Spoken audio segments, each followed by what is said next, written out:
Tell me why the dollar is doing so strong. Some people look at it and say, "Yeah, you're overreacting. Look at how well the dollar is doing." It's. I think the dollar index is over 100 right now.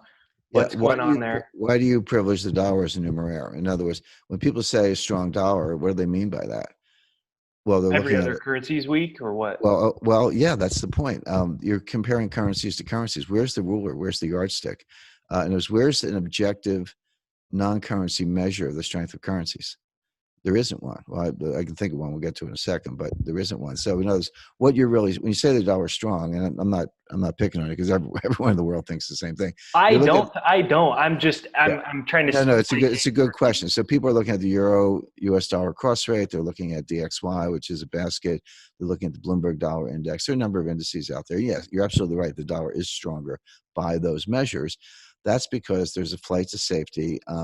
We at least have, a little bit of yield on a 10-year note, not much. It's looking at a screen here, it's like, I don't know, 10 basis points or something, but it's better than negative, which is what you get in Europe and Japan, Switzerland, and elsewhere. But yeah, it's a flight to quality. The dollar is stronger than these other currencies, but none of them are objective metrics. The only objective metric is gold. So watch if you wonder how strong the dollar is. Don't look at the euro dollar cross rate. Look at the dollar price of gold, and think of gold by weight. And if the dollar price is going up for an ounce, that means the dollar is weaker. So when you say the dollar is stronger against the euro, yes. Against the yen, yes. Against gold, no.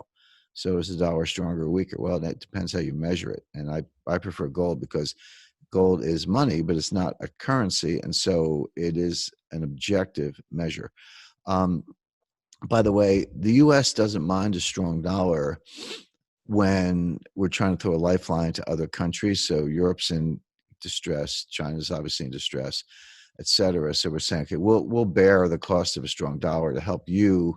If you cheapen the euro, maybe you'll sell a few more Airbuses, maybe you'll import a little inflation, maybe you'll fight off the deflation, et cetera. It might help the European economies. But that only goes to a certain point.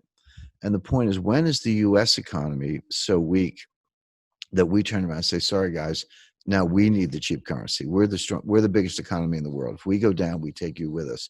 So we need the weak currency to import some inflation ourselves to help our exports, et cetera. My expectation is we'll get that later this year. So I would look for a strong dollar from now until maybe September. But September, October, when the full extent of this has begun to sink in, I would expect the Treasury would engineer a policy of a weaker dollar because the U.S. economy itself will be in such distress.